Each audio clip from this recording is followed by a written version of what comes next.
Hello and welcome. I have two very clingy animals that you can see.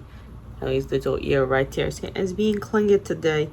It's like it is warm out and they think that sitting on top of me will help. Shelby's also been flitting around a lot, like, and all she wants me to do is hold my hand still so that she can rub herself on my hand. But today we're going to be doing the Booktube adventure tag.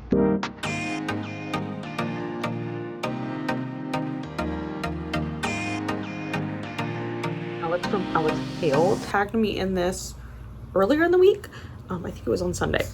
And I'll have her video linked below. But this is originally created by Nikki from My Messy Bookshelf. And it's just about the Booktube journey. So I do have the questions on my iPad here in front of me because Lord knows I can remember a lot of random stuff. I cannot remember everything. So, but also real quick, that is in fact an eyeball that's up there. Where's my hand? There it is. It's not that weird that I have it. Like, that's an old eye model that I stole from work. Well, they were gonna throw them in dumpsters, so it's not really stealing, right? They were getting rid of them. Anyways, let's go through the questions. So the first one is, choose your adventure. When you started your channel, did you have a specific niche in mind? Kind of. I mean, when I started, like, actually posting videos, books in general was kind of the idea. I'm an all-around reader. I don't like I do gravitate towards fantasy, but like I don't stick to like one genre and that's the only thing I listen to. Yeah, here's Shelby. She wants me to touch her. I don't stick with just one thing. I read a lot of fantasy. I read a lot of, usually it's dark romance anymore. I do read some like contemporary romance and stuff, but I read everything. I don't hold boundaries. I mean, like, I'm all over the place. Like, I'm over there reading nonfiction, and then I'm reading a fantasy book, and then I'm reading a dark romance, and then I don't know, maybe we'll read one of these cozy mysteries I have over here. Like, I don't stick to just one genre, so that's really hard. But like, for the most part, I just do a lot of vlogs of what I'm reading because, and I just have, and I read a lot of random things, and I don't have too many people in real life able to talk about books. The ones I do, like, I'm not gonna tell them about the dark romance I just read because they're actually older than my mother and they're like my work mom. We're not gonna talk about that, okay? We're just not going to. But when I like created the channel in all technicality, if you look at the actual creation date, no, it was just me logging into like Google and having it linked so that I could subscribe to people so I could find their videos back later. That was literally the whole reason I actually originally even started it. So I think they created something like 2013 or something, but like I didn't actually start posting until what, 21 I think it's 21. I couldn't tell you to be sure anymore, to actually be honest. 2 is, choose your character. When you started your channel, did your true personality shine through? Do you think it does now? I think in a lot of ways it does. I'm really awkward. I get really rambly. I feel like the longer and the more comfortable I get, the more rambly and the more awkward I get. Also, I've been told I've been very blunt before. Sometimes I do try to curb that. Usually I try to curb that, but you know, at some point you just stop giving a fuck and you're like, you know what, I don't care. So I feel like that's where we are now. I don't have it in me to fake it. I get a little unhinged. I don't have it in me to fake it because I have to fake it at work all the time, you know, because I gotta people and be nice to people. 3 is, choose your companions. Who are some bookish companions you remember from the early days of your journey? Can be booktubers or non-booktubers. Thank you, Shelby, for walking across the questions. But I'm gonna say Christina, which we all know who Christina is. If you don't know who Christina is, you live under a rock, okay? Christina helps keep track of all the things and moderate all the things. I don't even know how you do it. Like, I'd be exhausted, man. I would really be exhausted. Also, Glenda is also been around, I feel like one of the longest. Also does a lot of moderation stuff. Like, could not be me. What are you doing? Do you even know what you're doing? Why are you hitting me with your tail? Girl, why are you hitting me? You are purposely doing that. You are very intentional with your tail. I know you are, so why are you hitting me? She's so mean. So I have 2 clingy animals today. Like, I can't. Like, I don't know what they want from me. What do you want? You stop licking my leg, you weirdo.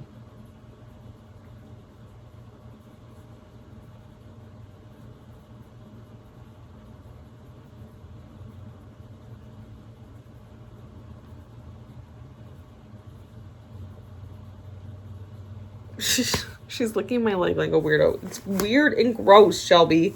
Stop it. What are you doing that for? You're so weird. Why do I have a weird cat, guys? 4 is the quest. Choose one or all 3 of the following obstacles. So the comparison curse, how do you handle comparing your channel to others? To be honest, I don't. I don't compare myself in a lot of ways. Like I feel like one thing I've learned, even though I haven't been alive for that long and I'm only 27, I feel like one of the things I've learned though is who cares about whatever someone else is doing. It doesn't matter. It really doesn't matter. It doesn't affect you. So why do you care? So I don't compare myself to other people. I just don't. So it's really easy. It's just one of those things I just don't do. I don't know. It's like the same way I magically can just never, I'm just like never spoiled by books. Like, I don't know, like I'm online all the time, but like, I don't see spoilers half the time. I don't know how I manage it. I just don't though. And I don't know how to answer that. Part 2 is the algorithm dragon. What has been your biggest frustration with the growth of views or consistency? My consistency. I'm horrible at it. I know I am. I'm like, we're gonna post a video a week. Bro, I don't do that. I do that. I'm trying though. I'm trying. Here's the problem. You need to read the books to be able to post the videos because I do a lot of vlogs. That's like mainly the main thing I do. I don't do a lot of these sit down videos. So to post a vlog, I need to actually read the damn book. What don't I do? Read the damn book. Like there's probably honestly, like I just sat down and made a list of all the videos that are in progress. There's 4 that are in progress and 1 that's going to start very soon, which will start literally Monday. We'll start that vlog. And here we are. So I'm just really bad with consistency. It's a good thing my computer wasn't plugged in, Shelby, since you're trying to rip the cord out of the wall now. Part 3 is the self-doubt monster. What insecurity have you had to battle as a creator? I don't know. I mean, sometimes I feel like really awkward if I were to film something in public. Like I could never walk into a bookstore and film stuff. I would feel so awkward. I feel so awkward. And like, I would love to vlog like the book festival I go to in July. Except for I'm like way too awkward to walk around with the camera out in public like that, bro. No. What you're getting me is my car. I don't like to film in public. It makes me feel weird and awkward. More awkward than I already am to begin with. That would probably be the thing, I guess. Is that I feel awkward out in public. I also don't talk about this very often. Like I don't talk about my channel like at all. Like my mom knows I do. And like my brother knows I do because he's like actually been on sprints before. If you actually go back, you can find him. He has totally been on my sprints before. But I couldn't tell you. Shelby, what are you doing? They're gonna get into a fight over there. Just the way Ellie's standing like she's a bulldog, even though she's really a Pekingese pug mix. But she's like making herself wider. And Shelby's messing with something. I don't know what it is though. Now they're gonna do their weird little slide thing. Oh my god, I forgot I need to cut that cat's nails today. I already made her mad once by brushing her. But I need to capture her and do her nails. Oh, where am I on the questions? Oh, 5. The struggle. Was there a moment you considered quitting? What kept you going? I don't think I've ever felt like quitting entirely. I mean, I've obviously taken steps back where I haven't posted videos for long stretches of time. And that's just because I don't have anything like content-wise done. But also, sometimes I just don't want to film for content. Sometimes I just want to read and have fun, you know? Like not everything needs to be content. So I haven't felt like quitting. I just don't post is the thing. Like if I'm not feeling it, I just don't post. One thing though is I'm very consistent with sprints, and that's because like y'all are my friends and I get to talk about books with you guys and hang out with you guys. I don't have very many people who read in my real life, and then when they do, they only read like romance. Like, I mean, I'm not gonna say it's not smutty romance. They don't read dark romance though, and I'm like, ugh, you guys don't get it if you don't read it, so it's fine. So I don't talk about books and that. So I guess you guys are what keeps me going, is because I get to talk about random things with you guys, and you guys listen to me ramble, and it's amazing that you want to listen to me ramble for like 20-30 minutes about something stupid, but I'm grateful for you guys. 6 is growth and fulfillment. Do you feel the journey has been worth it? Have you grown as a reader, a booktuber, or a person? I feel like it's definitely been worth it. I feel like I've definitely grown as a reader in the sense that there are books I did not think I would ever enjoy reading. Like I used to be a big historical fiction reader besides fantasy. Fantasy's always been number one. Let's just put that out there. But I used to be a really big historical fiction reader, and I kind of stepped away from that for a while, but like now I've been kind of gravitating back towards it because I do enjoy history. Historical fiction is nice in general, but also nonfiction, like history books, I will read the shit out of those anymore.